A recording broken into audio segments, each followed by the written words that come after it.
and I won't back down.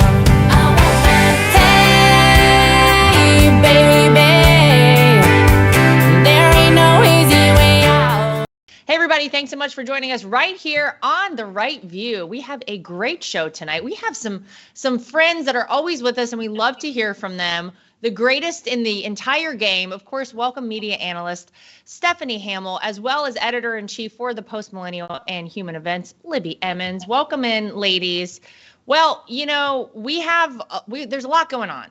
Right. We have basically in the Middle East a complete hornet's nest over there, disaster looming. World War III feels like it's coming any day now. You've got the stock market crashing, of course, overnight on Sunday into Monday in Japan. You had the greatest fall there that we've seen in like 40 years. It's disaster after disaster. And yet somehow we are supposed to think that Kamala Harris is the answer, Libby, to all of the questions, and really should have no hand in the fact that any of this is going on. I'll remind everyone, Kamala Harris owns every single policy decision that she and Joe Biden both have made that have taken not just our country, but really the world in the wrong direction over the past 3.5 years. It looks like, though, Libby, despite all of that, Kamala Harris officially has the amount of delegates needed to become the Democrats' nominee.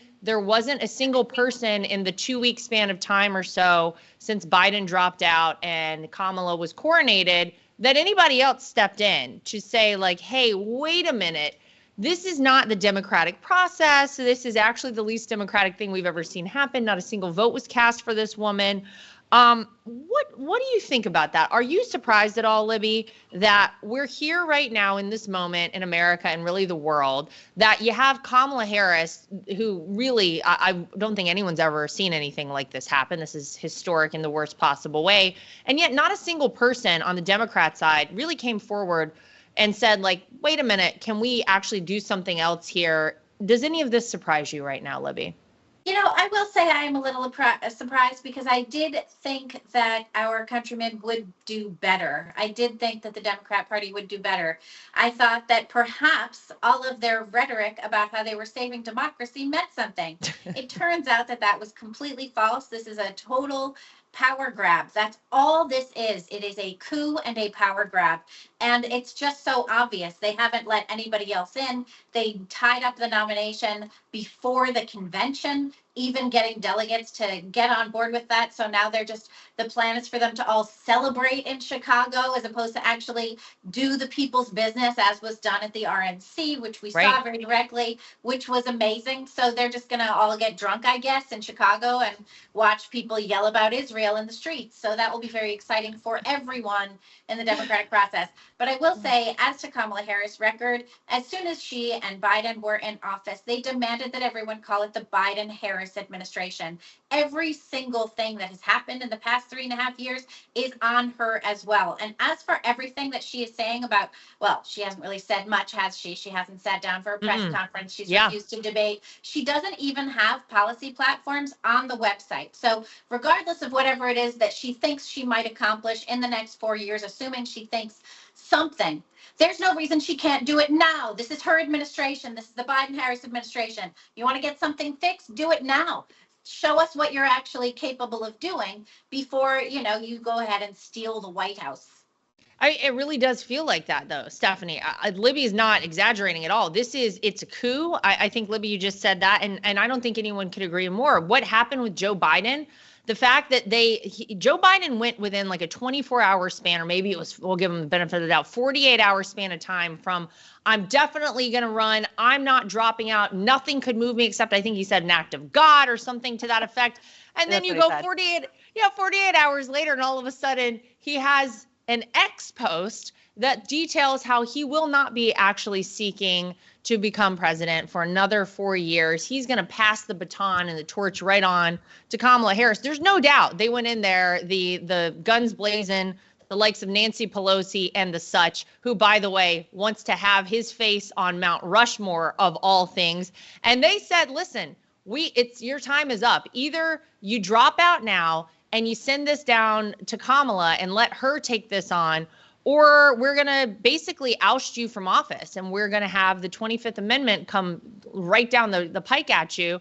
And they basically forced him to drop out. And now they are forcing in Kamala Harris.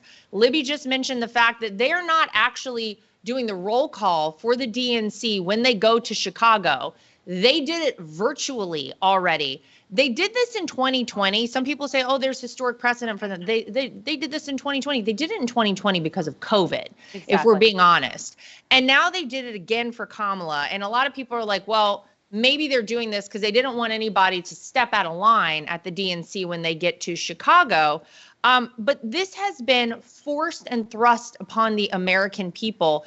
And no one has had any choice about it. Clearly, I'm not voting for this woman, but I do think it's worth having the Democrats in this country, half of America, get a good look at a candidate before it being forced upon them. And that's the person for whom they only have the option to vote.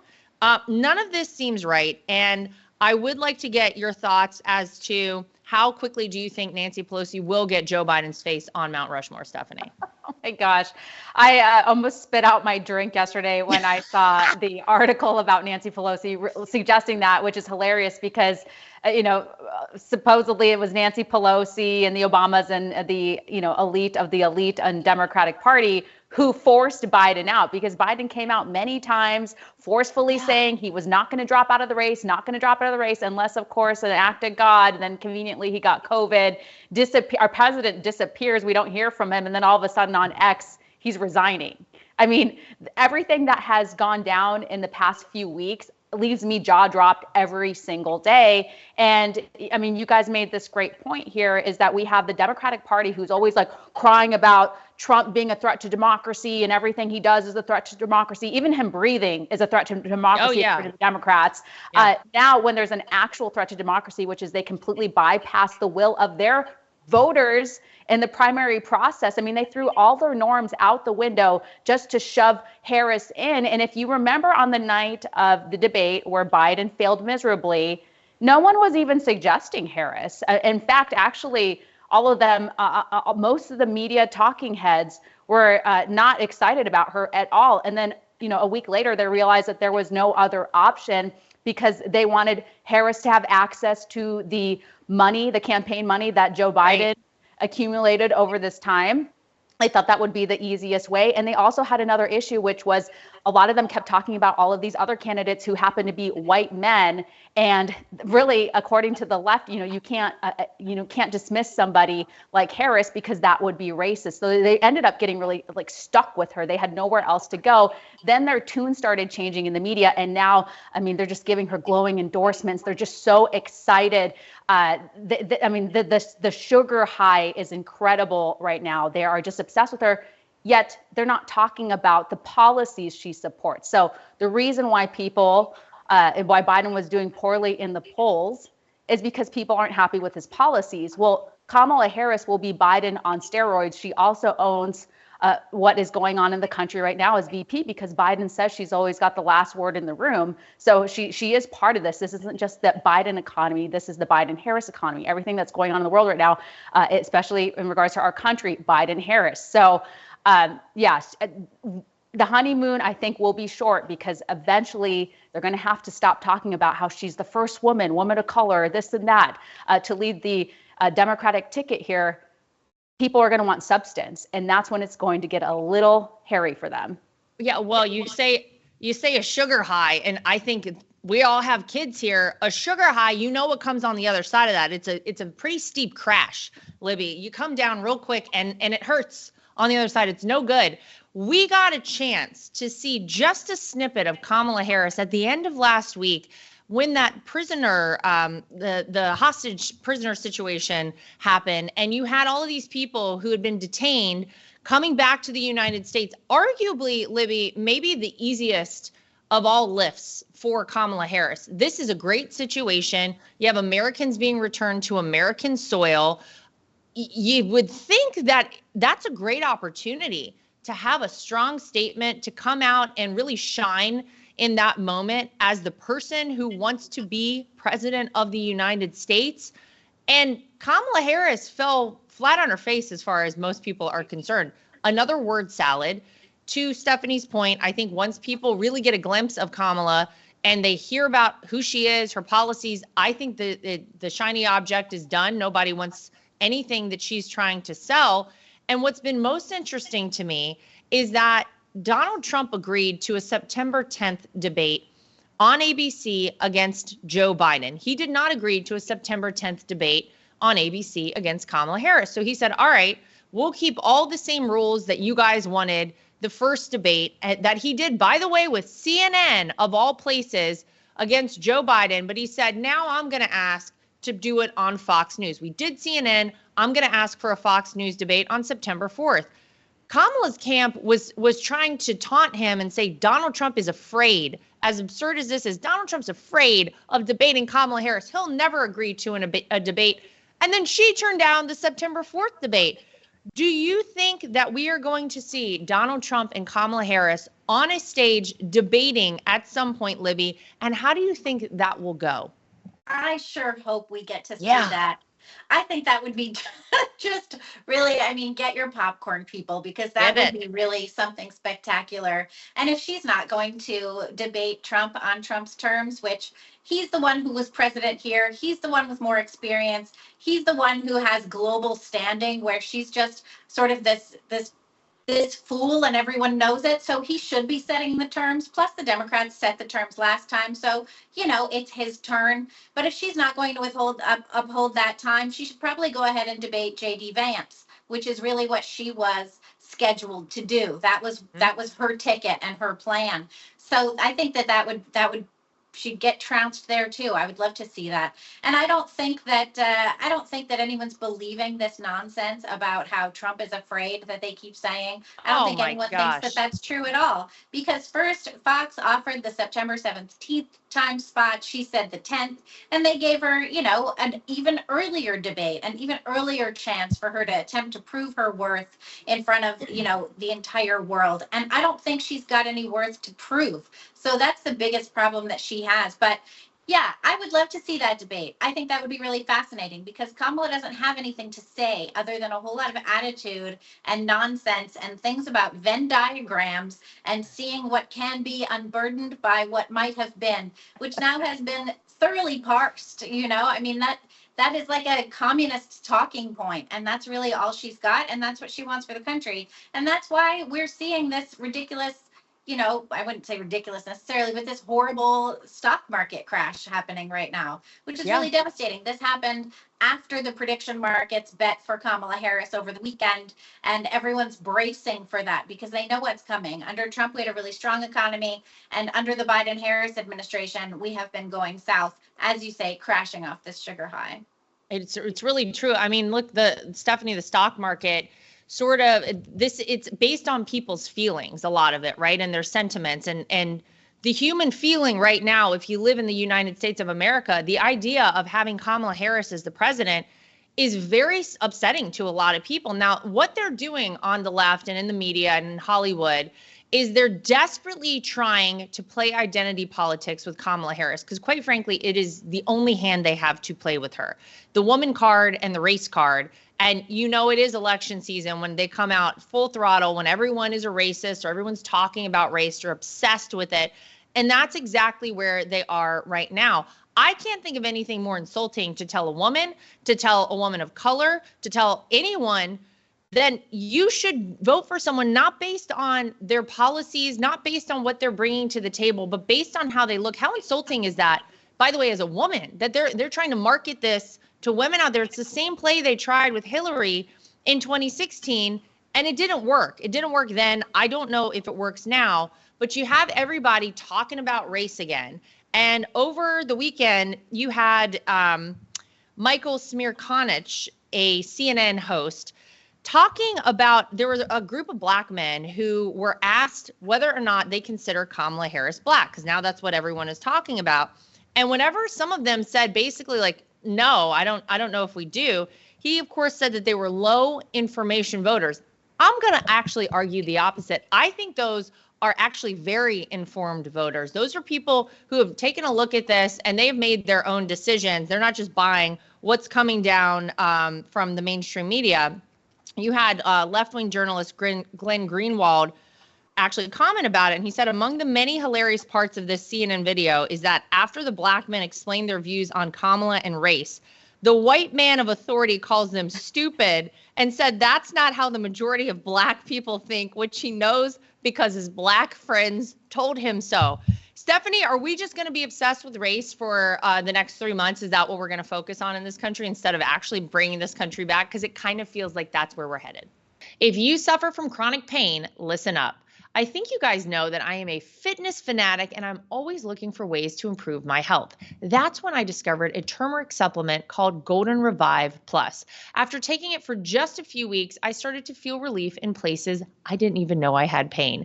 This stuff is incredible for reducing pain in your knees, back, hips, elbows, hands, or feet, and I wanted to share it with as many people as possible. That's why I'm recommending it on my podcast with a special discount just for the Right View listeners. Until August 31st, you can get 30% off of your first order of Golden Revive Plus. Just head over to goldenrevive.com and use promo code Trump at checkout.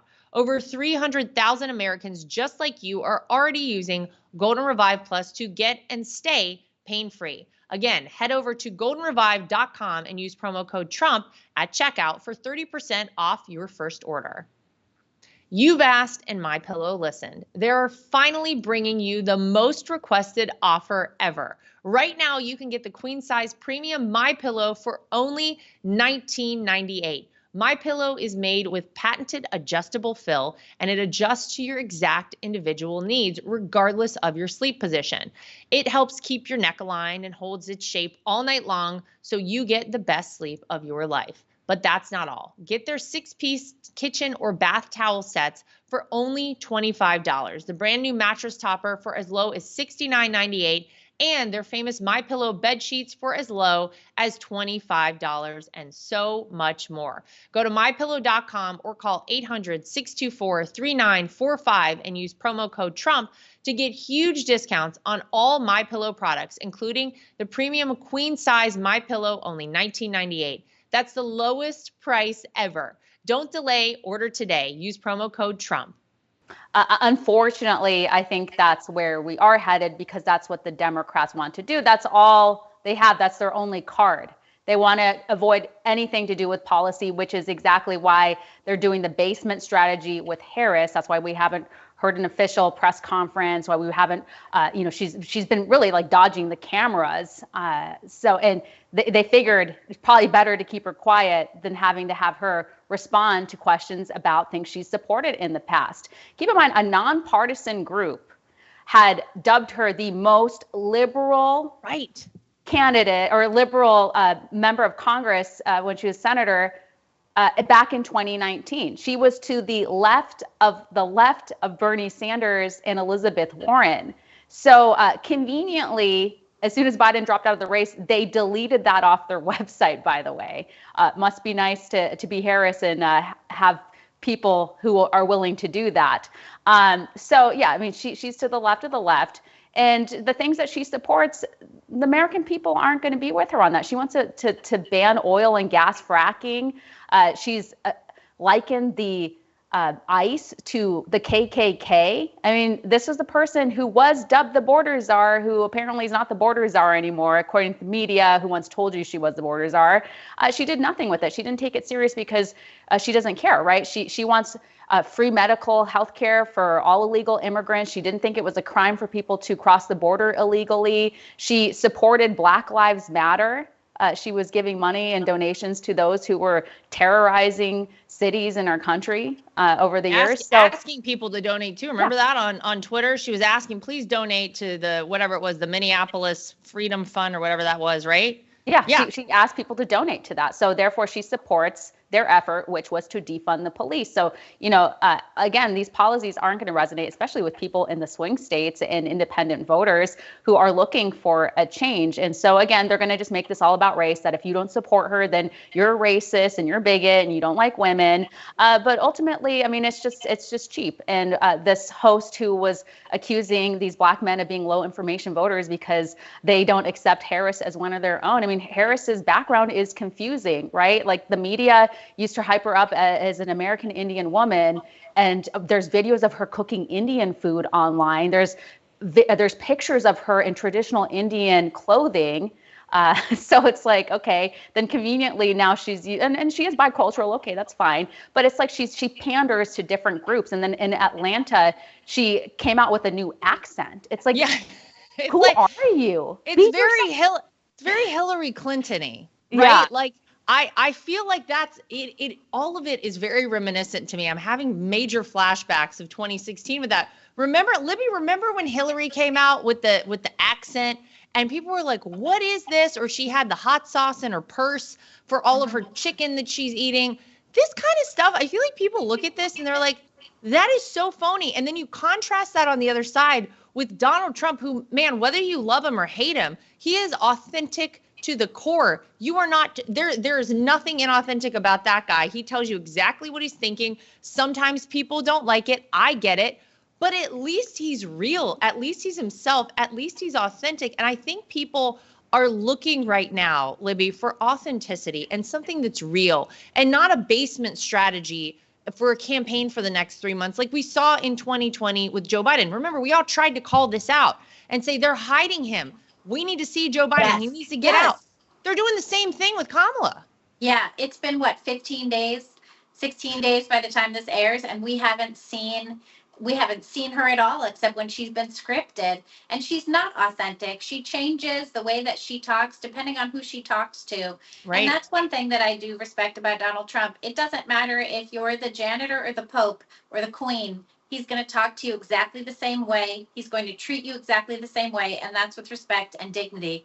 And the Democrats go on and on talking about restoring dignity to Americans. All you need to do is treat Americans with dignity and respect, and that's not something that their party is capable of doing. You already saw it. 14 million people voted for Joe Biden, and the Democrats threw their votes under the bus and said, those votes don't matter. We're going to decide who we're going to run for president, and you're just supposed to come out there and vote for them. And the best part about it is, if Kamala Harris were to attain the presidency, all we would hear about for the next 4 years is how our leader is oppressed by systemic racism, and we're all racist if we criticize any of the policies that she would perhaps put out. I don't know. I don't know how anybody could see Kamala Harris and think that's the person we want leading the United States and the free world in these volatile times. I'll tell you who does want her in there. Xi Jinping probably wants her in there. The Ayatollah in Iran wants her in there. I'm sure Vladimir Putin wants her in there. Probably Kim Jong-un. Throw them all. Yeah, they would love to have Kamala Harris as our president. Could you imagine sending her over? Could you imagine? Remember when Donald Trump went to the DMZ and crossed over into North Korea? By the way, I'm sure that was probably, aside from the assassination attempt on him, the scariest moment for the United States Secret Service, because they were just like, we don't know what's about to go down here. Would anyone ever see Kamala Harris doing something like that? Absolutely not. The whole thing is terrifying in so many different ways. And I wish we could just focus on the policies. But what they're doing right now out there is they're trying to tell people across this country, again, I'll always go back to Hillary Clinton, this is a great opportunity. You're going to be able to tell your daughter one day, you voted for the first woman to become president of the United States. I have a message out there for all the moms, and I'll go ahead and throw it in dads as well. If you are a person out there who is considering voting for Kamala Harris, Stephanie, and you are being swayed by the idea that this is such a historic moment that we should choose this individual to be president, because we're going to look back with dignity. We can assuage our white guilt or whatever it is that they're trying to spew out there. And you can look at your children one day and you can say, I'm proud of how I voted and I'm morally superior and all these things. What are you going to tell your kids whenever we're in World War III? What is it that you're going to tell your kids when we're in a full-blown recession or a depression in this country, when everything is a complete disaster and you can't actually make it for your family? What do you then say to your kids at that moment? I hope people are really considering this, because look, the folks in the mainstream media are incredibly powerful. The fact that they've taken this woman from 0 to 1 million, it seems like overnight, that they really have done a 180 on her image for people in a very fast and rapid fashion. I really hope people are not being bamboozled by this, because this is really dangerous stuff. And as a mom of 2 kids, I can't imagine someone going in to vote for either Donald Trump or Kamala Harris coming up over this election season, standing there and knowing I don't need to tell a single person for whom I am voting. You can come out and tell them whatever you want. They did that in 2016. That's why all the exit polls were wrong. And people thought Hillary Clinton was going to win right after the polling locations closed down in a lot of the country. You don't have to tell anyone, Stephanie, right? You can go in, you can vote what's really on your conscience, and your conscience would dictate that we've had a proven leader. We've had someone who's actually protected this country, done the best things for our economy, for jobs here in America, real jobs, not the fake jobs that you get out there, the jobs numbers from this administration. People don't need to talk about it, but they need to go vote. And this really is a vote for your children, I would say, and for the next generations of this country.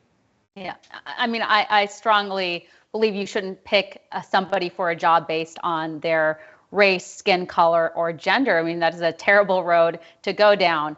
As for what you were saying was like, you know, I would love to see a woman president one day, but the qualified one who earned it the right way, not one who was picked by the leftist elite behind closed doors. So, you know, there are people who are going to be bamboozled by the media who are hyping her up, who are solely focused on her race and gender, unfortunately. But they have to keep in mind, like, is their life better today under the Biden-Harris administration, or was it better under Trump? I mean, we have the two candidates here, and people have to make a choice on what direction they want this country to go. And you know, times were more peaceful under Donald Trump. The economy was much stronger. And, you know, the Democrats like to hang up on what happened during COVID and the economy, but that was mostly leftist policies. If it were up to leftists, Right. Our country would still be closed and your 2-year-old would still have to wear a mask.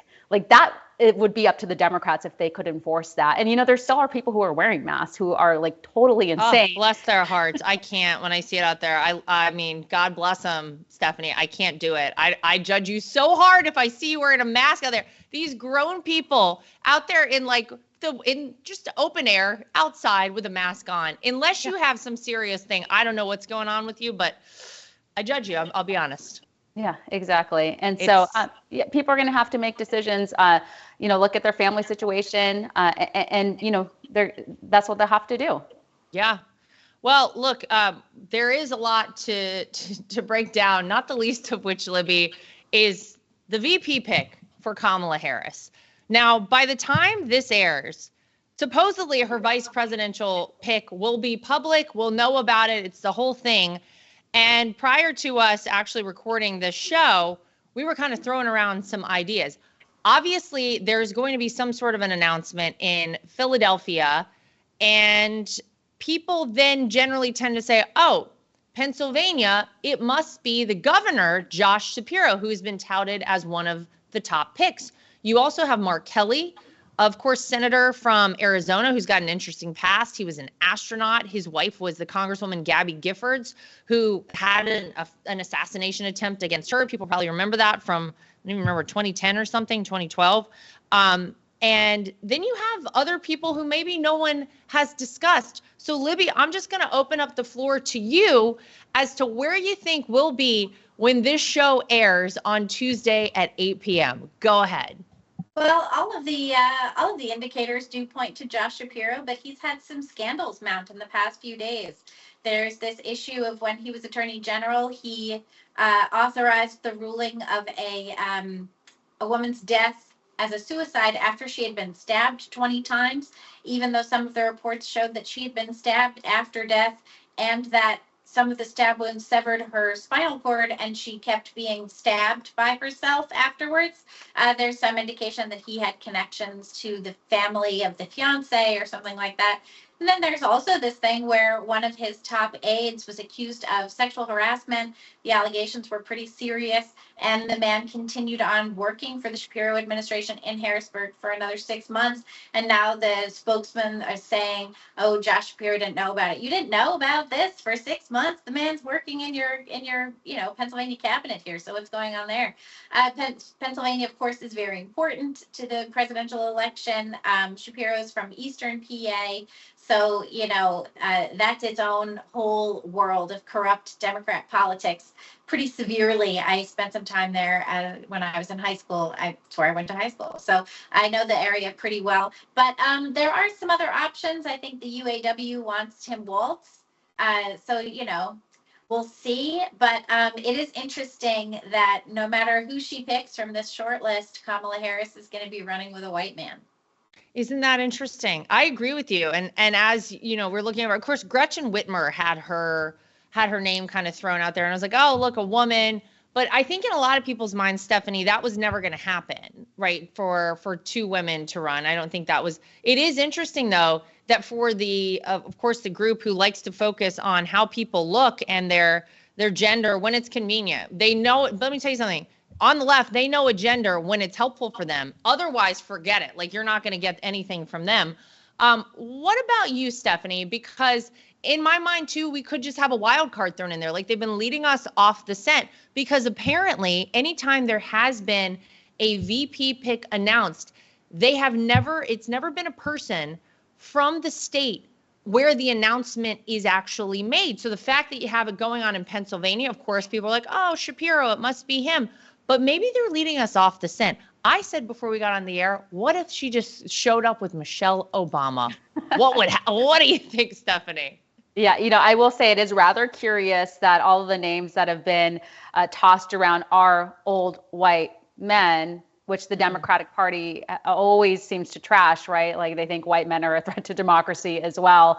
But conveniently, the majority of the top picks for Harris are all white men.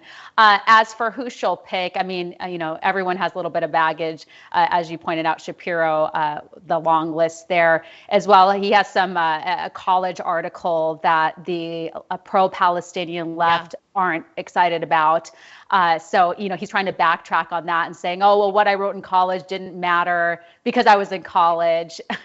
But okay, so whatever, we'll see about that. As for Mark Kelly, he has like a cool resume, but at the end of the day, he votes like Bernie Sanders. So if they're trying to pick this VP to try to sway swing state voters, they really need to look into what these people support and how they voted in the past. And as for Shapiro, he supports men and women's sports. He's made that very clear.